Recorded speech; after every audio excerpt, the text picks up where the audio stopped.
front and center to see Busta Rhymes get his star on the Hollywood Walk of Fame today. We're in Hollywood. We're over here, 6201 Hollywood Boulevard in front of Shake Shack. Over there is Amoeba Music. So this is where a lot of good stars are at too. Salt and Pepper. We got Tupac, got Nipsey Hussle all over here. Big Boys over here. I was here for most of them too. So Cypress Hill is also on this side. I was here for that one.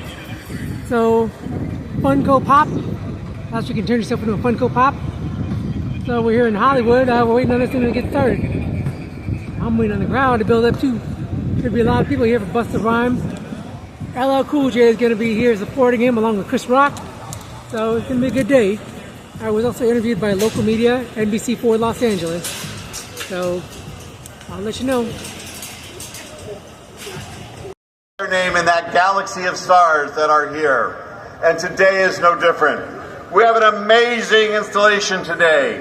It is time to welcome to the Hollywood Walk of Fame, Busta Rhymes! Woo! Busta Bust!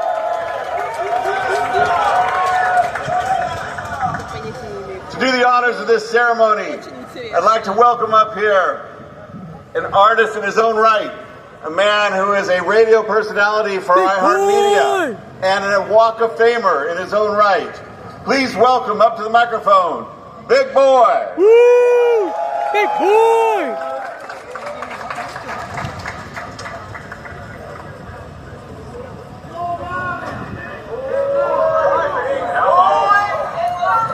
Oh, this is an honor and a pleasure. Welcome, everyone. All righty now. I'll get that later. You know what I'm saying? That's all I need is bend over and grab that water and fall in front of all this media. Thank you. I appreciate you.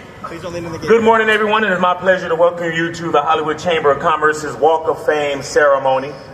Now, before we start, we'd love to give a shout out to our fans watching around the world on our live stream presented by the Chamber's media partner, Variety.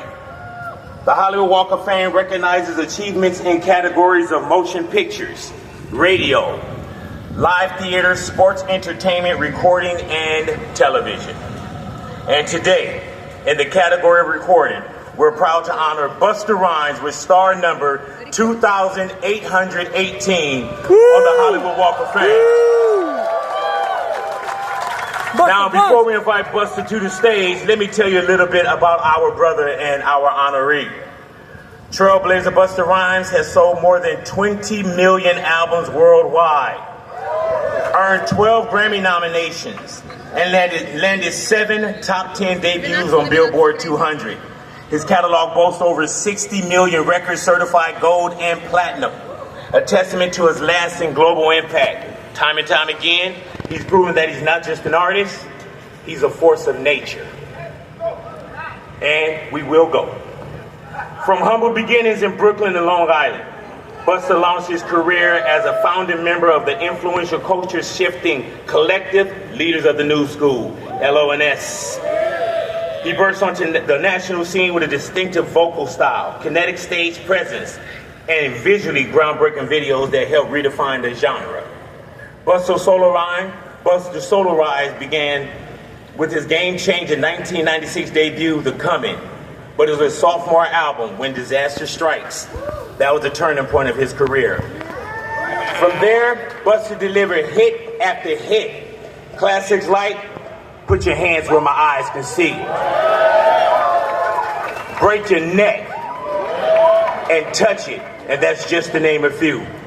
Busta has collaborated with a staggering list of legends and icons, including Dr. Dre, Janet Jackson, Eminem, Missy Elliott, Snoop Dogg, Mariah Carey, Mary J. Blige, and even Ozzy Osbourne and Dave Chappelle. In 2022, Busta was honored with the prestigious BMI Icon Award. He made history in the early 2000s with a Guinness World Record for the most words in a hit single, and that single is Break Your Neck.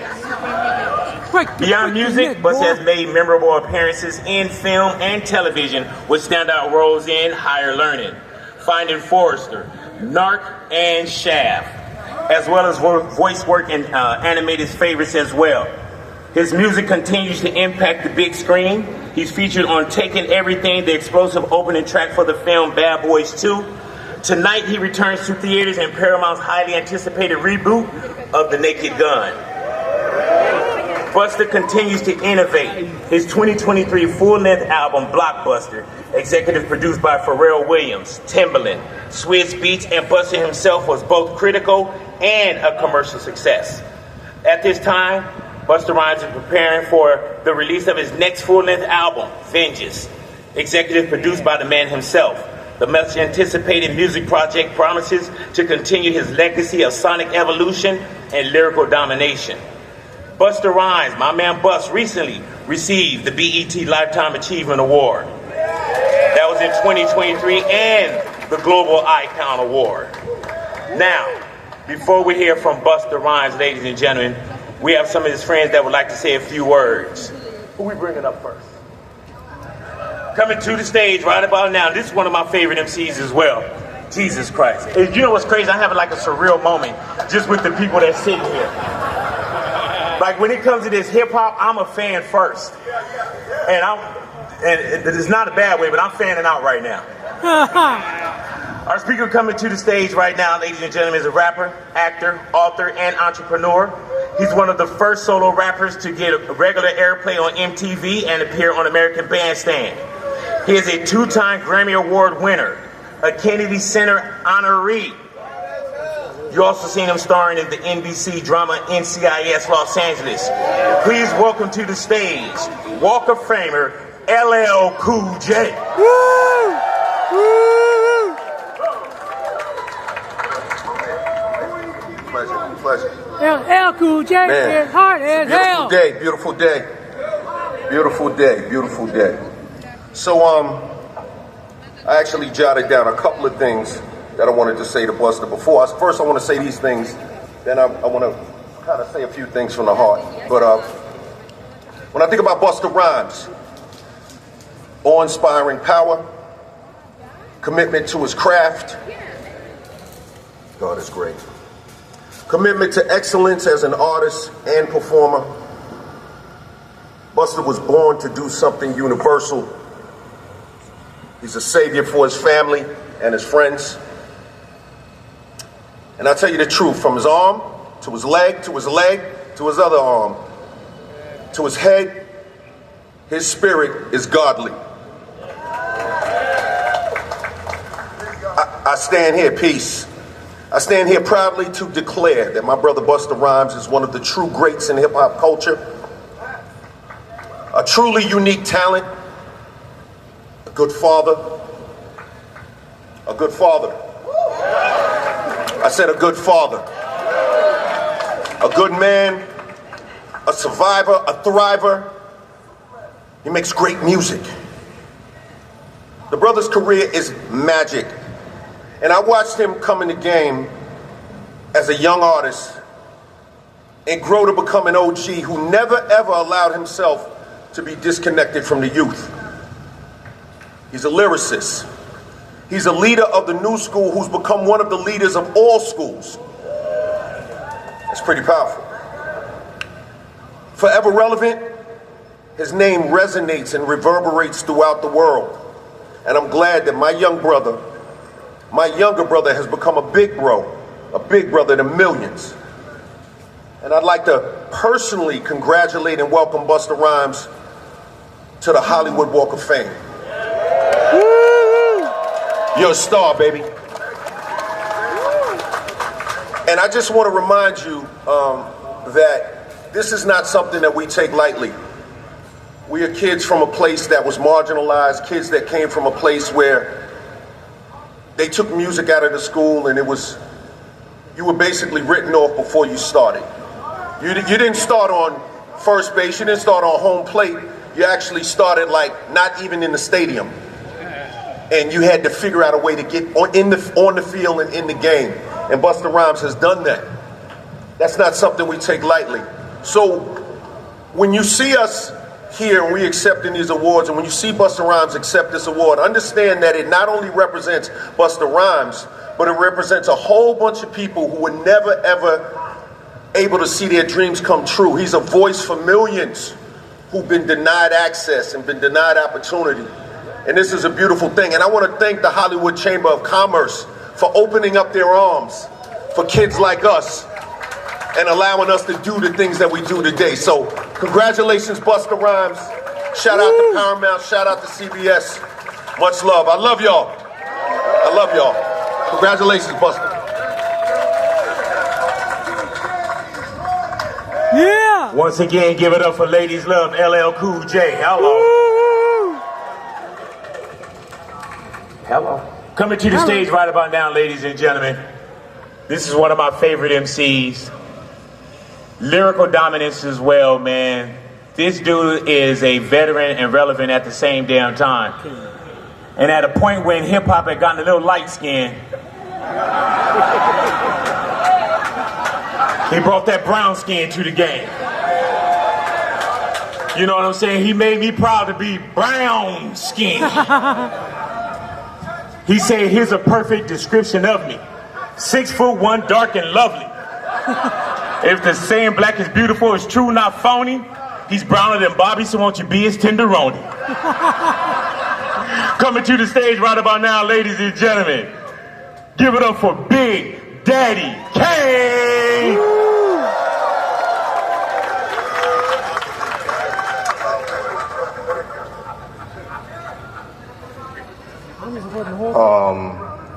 First and foremost, salute to my brother Busta Rhymes. Like, I'm extremely proud of him. When we talked about today, I told him that I wouldn't miss this for nothing in the world.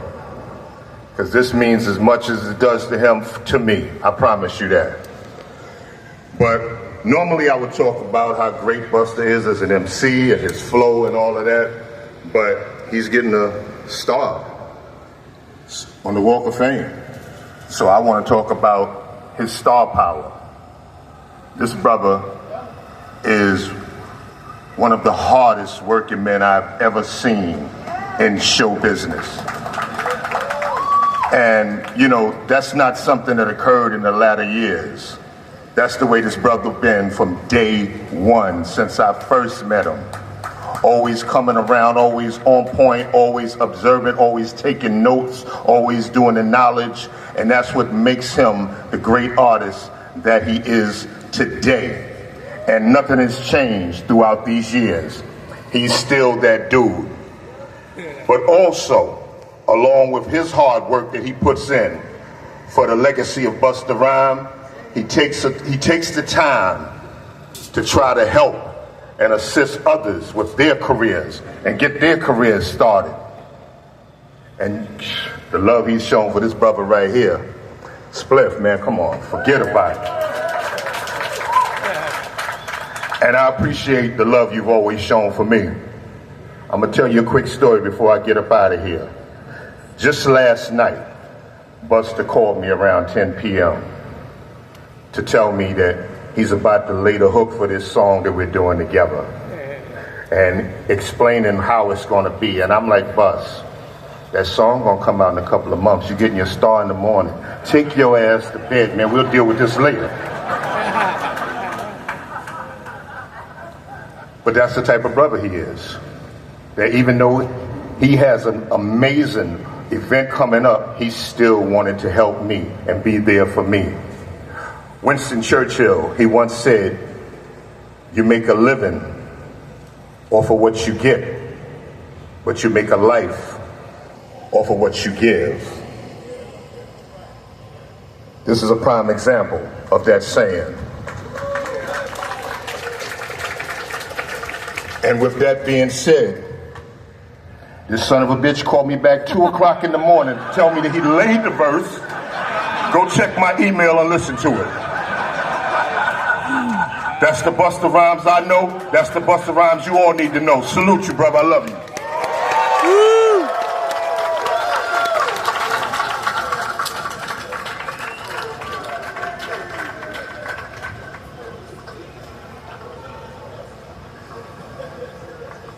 It's a celebration today. Yes, it is. before we go on, a few people that they want to meet, and I wanted to acknowledge as well. Mona Scott Young, hello. Jordan Lucas, hello. Jesse Collins, where's Jesse at? What up, Jesse? Jesse, did you produce this? Hey man, Steve, don't you produce everything? Yeah. Hey man, we got this row right here, this center section right here. Steve, this is very powerful right here. And I'm auditioning right now too.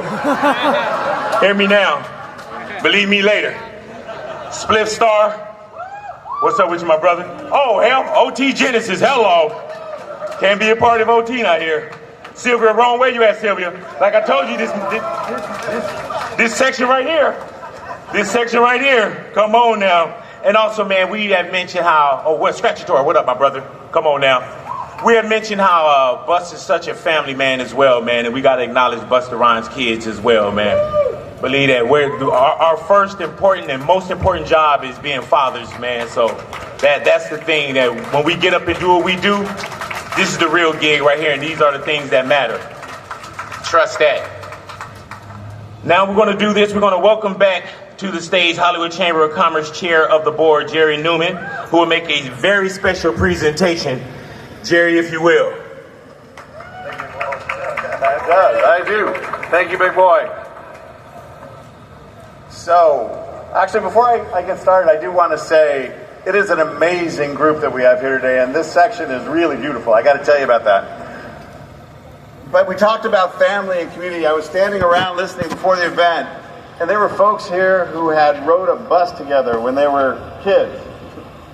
There are folks here who've been family in each other's lives forever.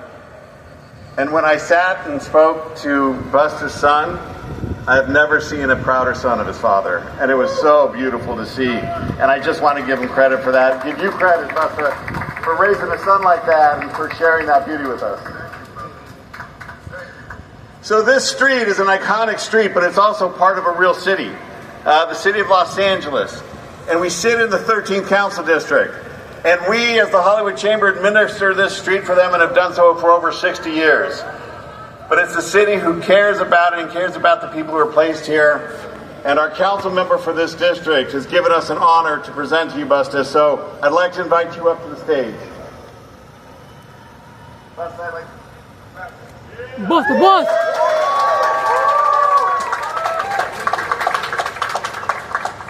So, on behalf of the City of Los Angeles and Council Member Hugo Soto Martinez, I would like to present you with this certification. Wow.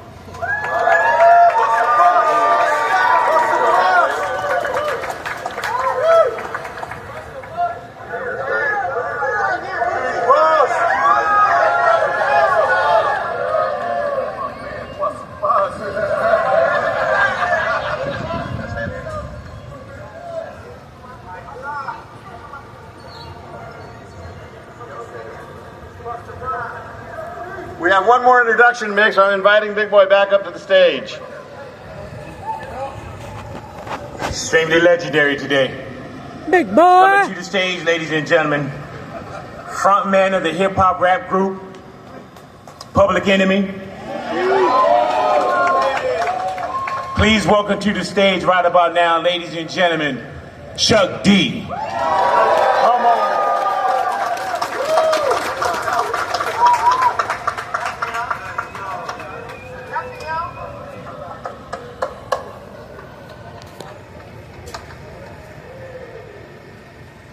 Hey, how y'all doing?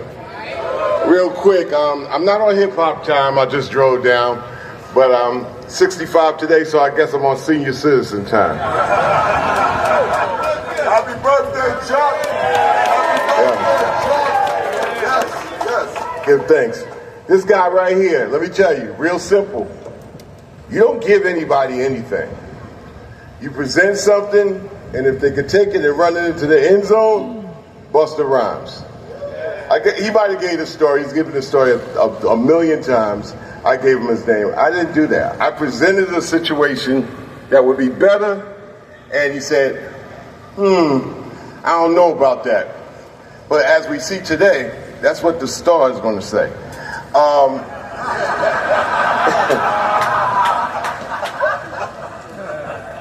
Back in the day, listen, I'm part of the generation that my generation age group, they were like into disco and stuff like that. When hip hop just came around the edges, it was something I thought that, it ain't about bands with me all the time. I like the way this thing is put together. It's technically astute, it's different, and I could rebel with it. And it actually took me from trying to learn how to hustle into doing a dance where I didn't really need anything complex. I didn't have a giant-sized afro, and I didn't wear silk. So hip-hop brought me around, and I really gelled with the next two generations. And this young man here was part of the next two generations. When they come up to your studio, you gotta say, sit the hell on down. Y'all all over the place. But the thing about it, they were interested in it. We were interested into training rappers almost like athletes and sports stars, because it was about giving them a thing that they could do their thing. And so the biggest thing we would tell them is, said, listen, be different, be outstanding. We're a little bit far from the city. We're on Long Island. And this guy right here with his group, Leaders of the New School, we would have them say, listen, be different. Show that you're energetic. There's going to be people that got bars, they're going to have rhymes, but what are you going to do that's different?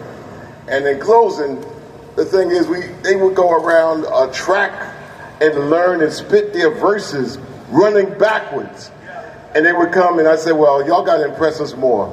Do 360s, spit bars and all that. So they learned how to do that to almost like to Olympic proportions.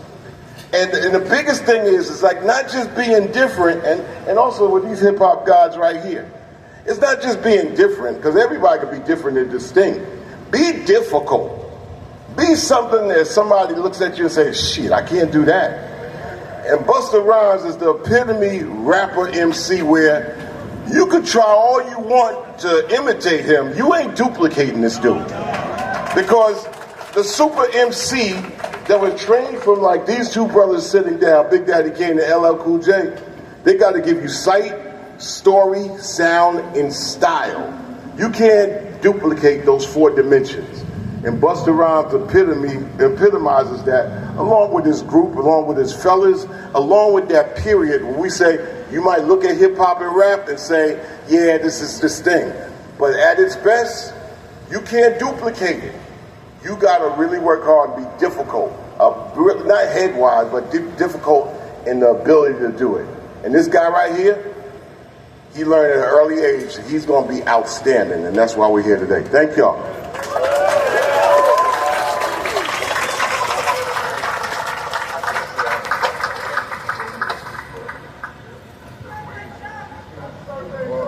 All right, one more time, happy birthday to Chuck D.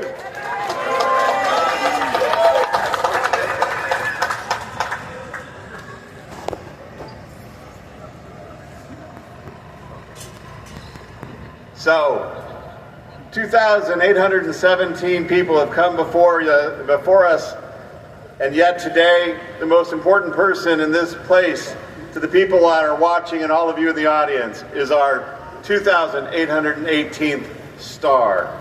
And on behalf of the board and the Hollywood Chamber of Commerce, it is my pleasure to declare today Busta Rhymes Day in Hollywood!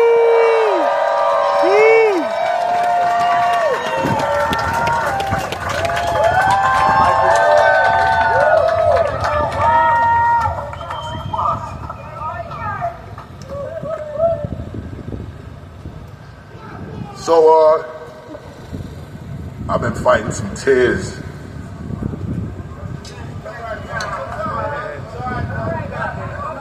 Bear with me because, I've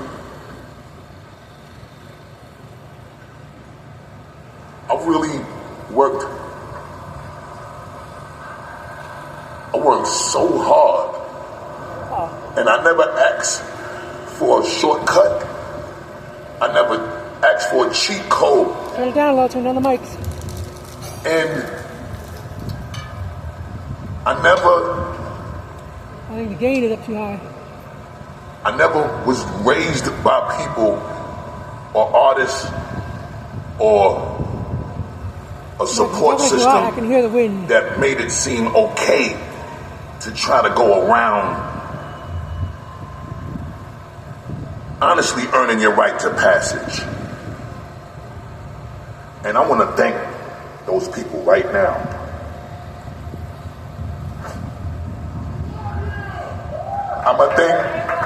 I love y'all too. I love a lot of y'all here today. I'm gonna start off by thanking my mother.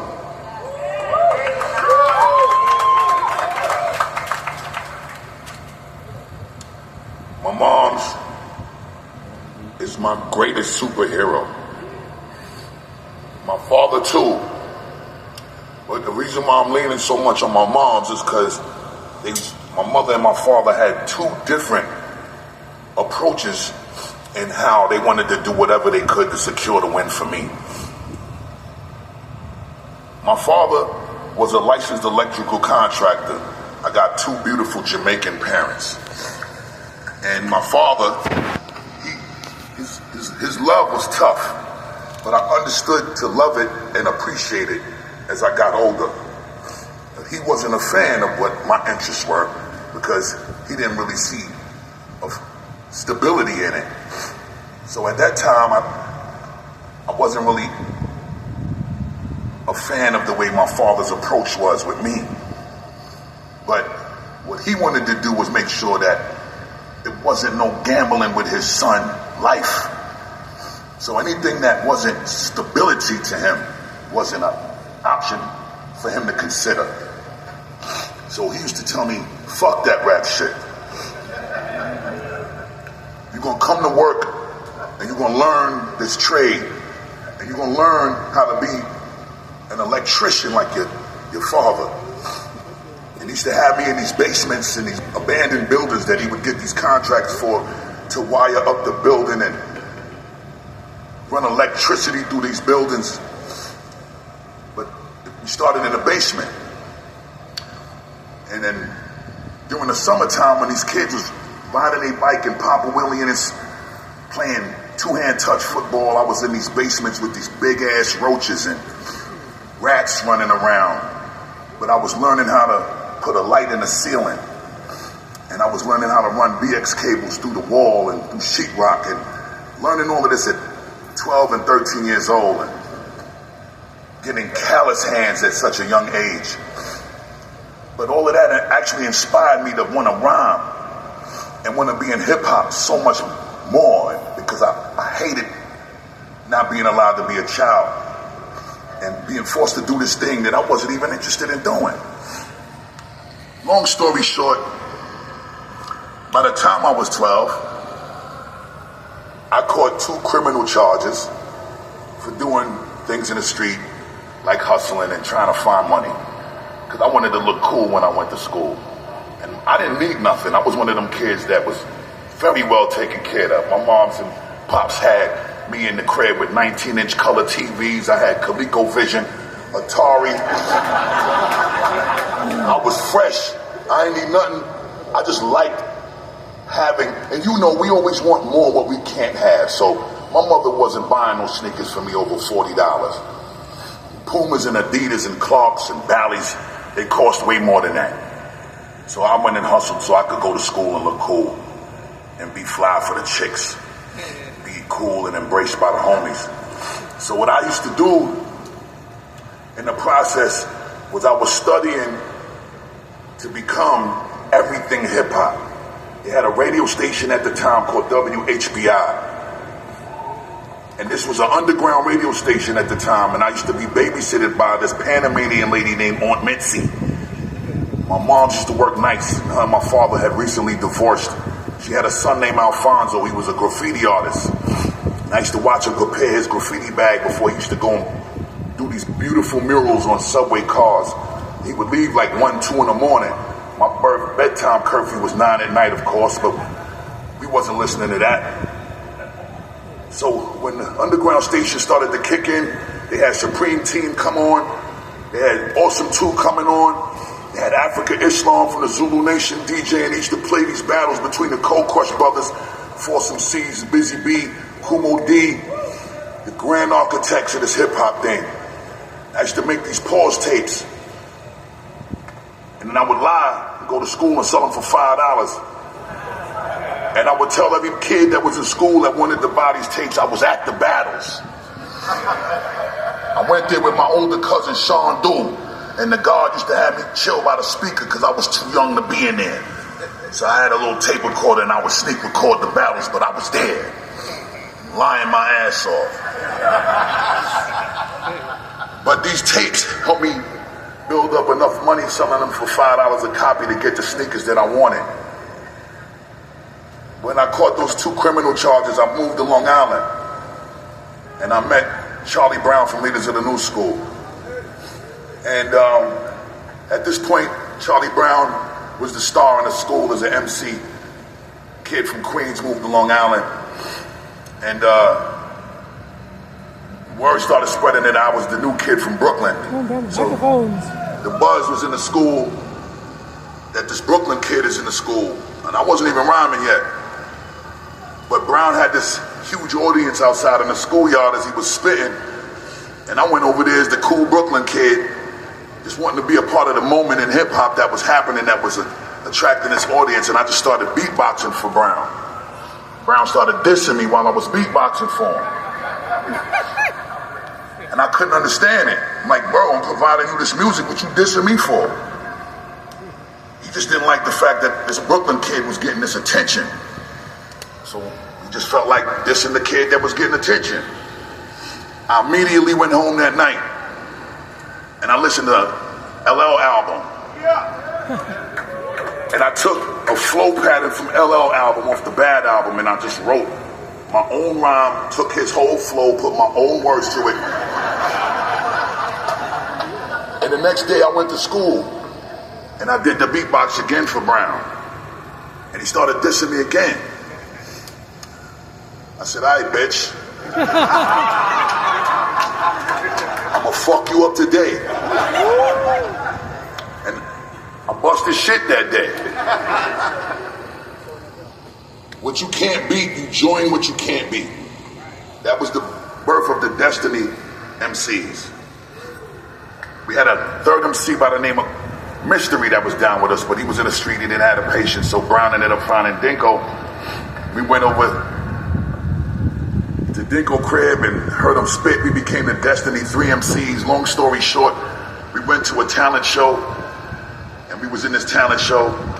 It's about 20 MCs on it. We saving up money. We get these sweatsuits. We looking good. We spending money in the studio to make this demo tape. We got our 2 songs ready to perform. Chuck D, one of the judges, I think Dre from Yo MTV Raps, T-Money. I mean, they decided to end the show without calling us to perform. We sitting there and waiting until everybody left. We the last ones in the seat. We watching them packing the equipment. We was like, oh no, fuck that. We're not leaving until y'all hear at least 5 minutes of what we prepared to do. They gave us the opportunity to spit. Chuck said, meet us at 510 South Franklin, Spectrum City, which was the headquarters for Public Enemy at the time in Hempstead, Long Island. We get over there, we get in the office, we meet with Chuck. Brown's brother, DJ Haig, was very close friends with Eric Vietnam Sadler, the legendary producer, Bomb Squad. And Chuck had us come up there, and when we get up there, we see this billboard of names that he had on a bulletin board, and had names like Kings of Pressure, True Mathematics and the Invisible Empire, Funky Frank and the Street Force, Son of Berserk and the Hellraisers, Young Black Teenagers, and Leaders of the New School. Leaders of the New School are like Raiders of the Lost Ark. Raiders, leaders of the Lost Ark of the New School. We said we want that name. Cameron, DJ Scribble, and the rest of his group, bunch of white kids from Long Island at the time, they wanted the name too. So Chuck D and Hank Shockley was on some good cop, bad cop shit. And like Chuck said, they wanted us to be difficult. in terms of our skill set. So I remember one day, before we get to this moment, Hank Shockley wanted us to learn how to play these instruments that could play samples and tap dance at the same time, but he wasn't joking. He was looking at him like he was crazy. In any event, he sent us home with a mission to make a song. I won't tell y'all what it is, but that song was heartbreaking to do because it was a very serious, challenging moment and request. But the point was, let's see how bad y'all really want this. And that was the goal. What is the great lengths that y'all are willing to go to prove that you want this? Earn it. We ended up with the name Leaders of the New School. The white kids ended up with the name of a group called the Young Black Teenagers.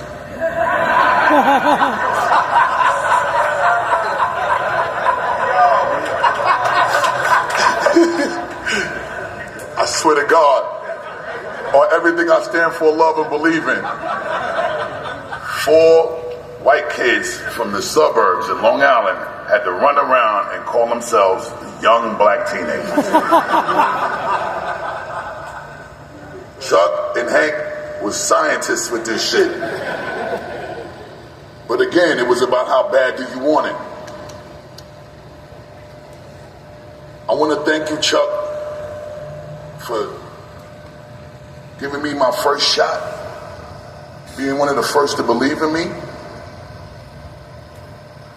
I say you gave me the name even though you say you presented it, because if you didn't present it, it probably wouldn't have been one of the greatest gifts that I've ever received in my life, because my name before Busta Rhymes was Chill Old Ski.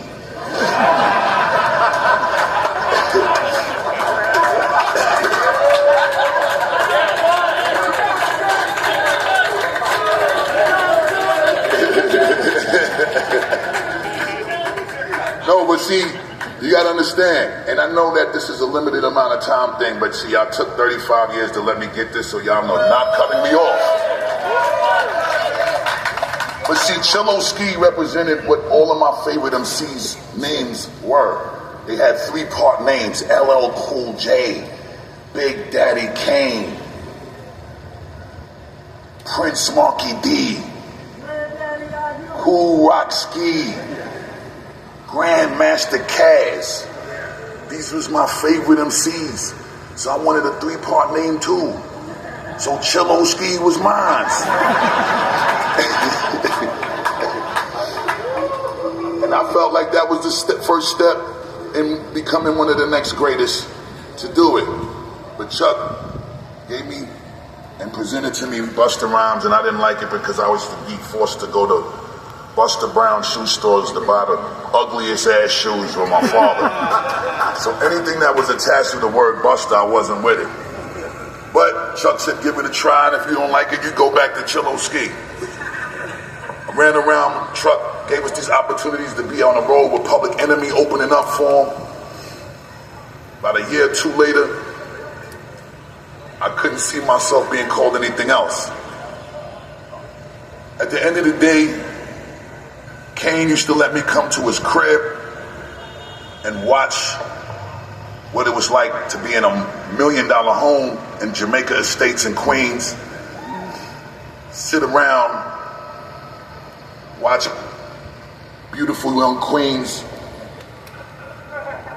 prepare his wardrobe before he got dressed to go to the shows, go to the studio with him, ask questions, make records with him, watch motherfuckers get their ass beat when they tried to violate the crew,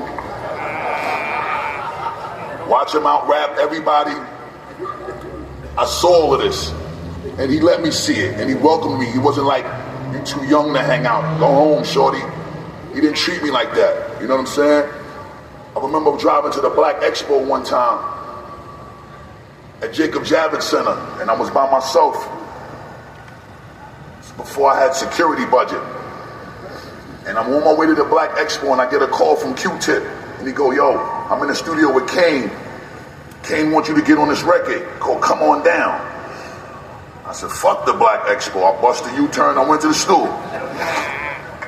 I get to the studio, And this time I'm on fire as the Dungeon Dragon. Row, row, like the Dungeon Dragon scenario and all that shit is popping. So I get to the studio and I'm bugging because I'm in the same room with one of my favorite MCs. And at this point I was at a stage in my head where I felt like I wanted to give the Dungeon Dragon persona a little break. And I wanted people to pay attention to my lyrics more instead of that rah-rah all the time, right? So I go in the booth and I spit my rhyme and I come out and I don't do the rah-rah. So Kane come over to me on the low and he go, yo, where the rah-rah at?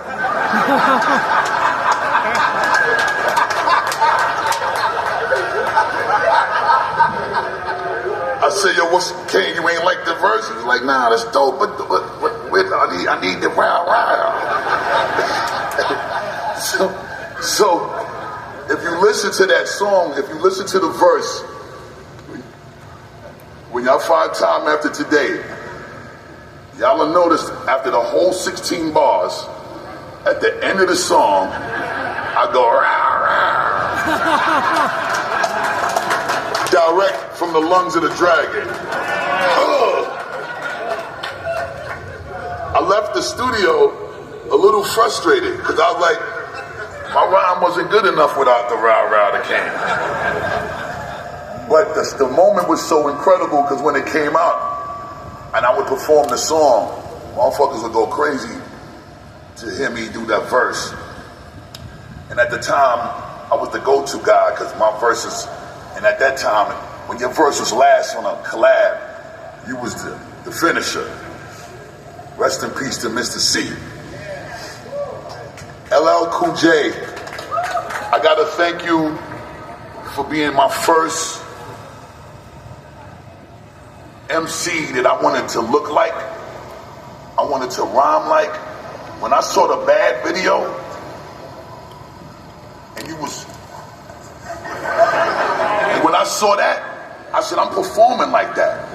I'm rhyming like that. So then you got all of that from that you see me doing is from that video. And then I combine that with dancehall culture from Jamaica. And that became Busta Rhymes. LL also gave me my first flow pad in a bus, my first battle rap situation and competition, which was Charlie Brown on his ass. The jewelry, the swag, all of these things I got from LL, Kane, Slick Rick, Rakim.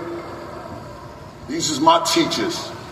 These is my big bros. These is my fathers. Chuck D always said to us as leaders that clamp he bites.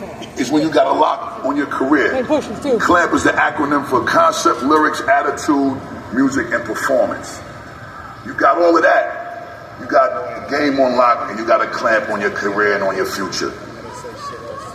I'm gonna shift things real quick because I gotta thank the incredible women, because my whole success story is primarily based on the nurturing of the women that just nurtured me like beyond the music. I want to big up Sylvia Rhone.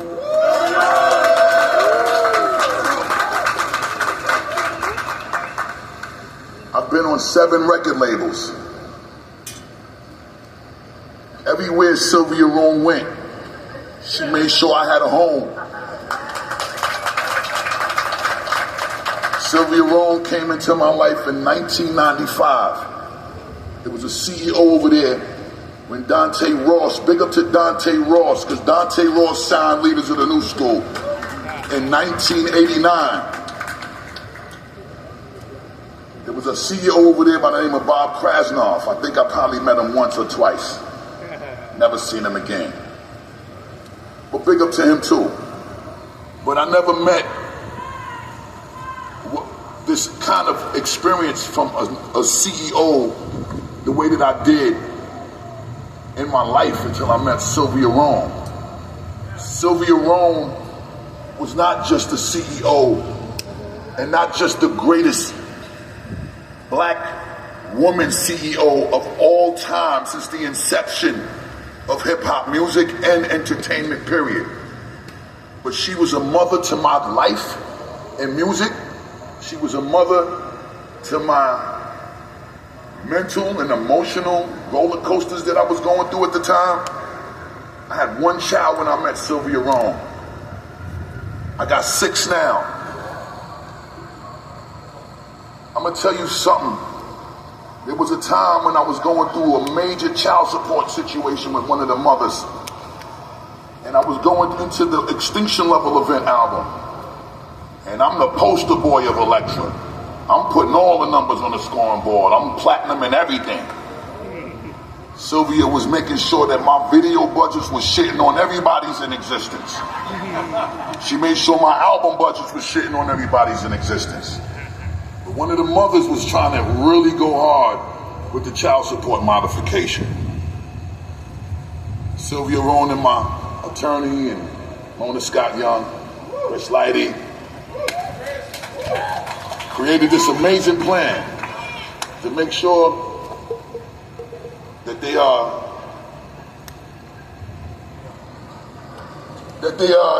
did things to make sure that Can't speak on it. that things was done in the best interest of the baby daddy at the time. Long story short, Sylvia Rhone protected her artists. She made sure that our wins were secured all the way to a default. Because Sylvia got in trouble sometimes, sacrificing so much for us. Mona Scott Young, same thing.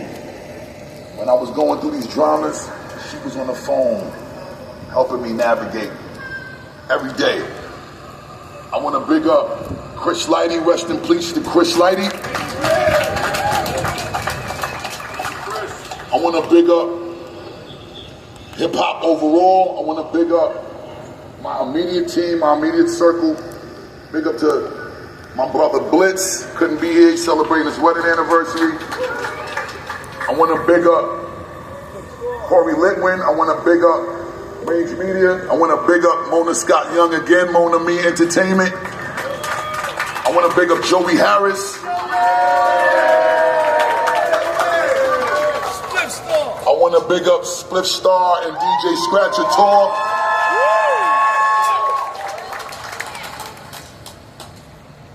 I want to big up my beautiful children, Taziah, Casey,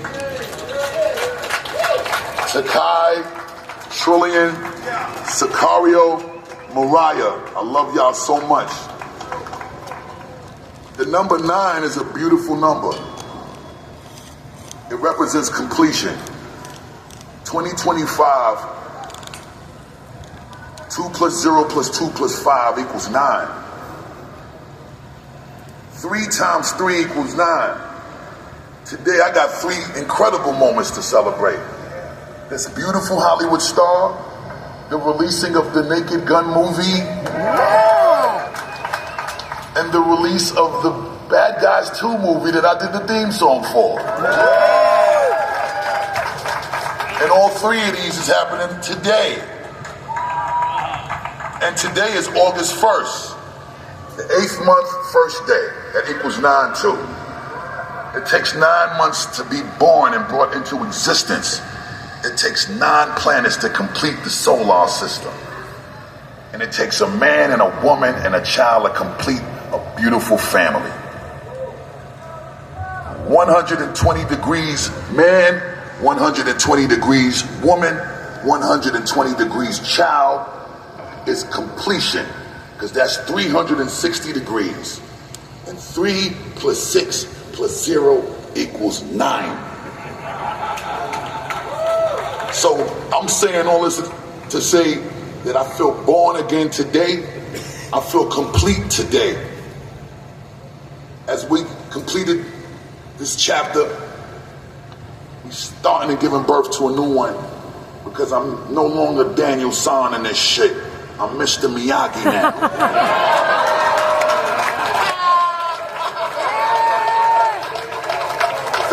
so much for y'all time. Thank y'all for y'all love. And just know the blessings don't stop. So we won't stop. Right here. Wow. So you may have only had a little time to tell your story. We went past that, but that's okay. And that name that you said...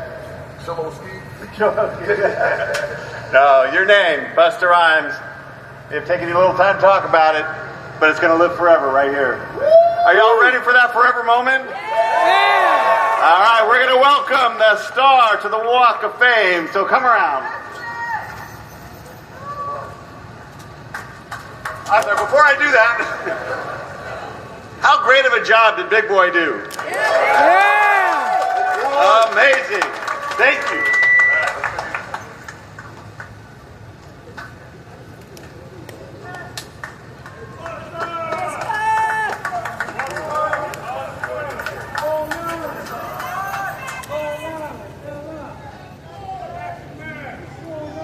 My flip mode squad is dangerous. It's so dangerous.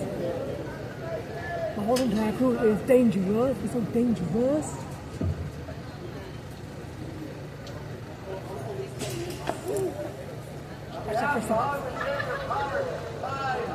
Welcome to 2,818 star to the Walk of Fame, Busta Bust! Yeah!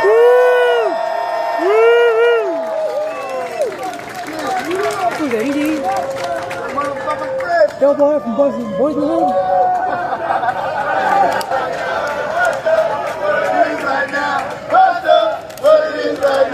Busta, how it is right now. I'll be using all my battery in this 1 hour video.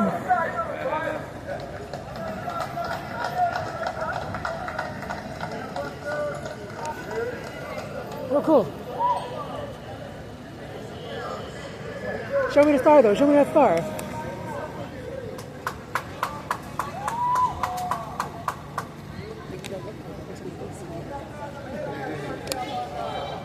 Yeah, when the ceremony's over, you can look at the star. Woo! Congratulations, Busta! Woo!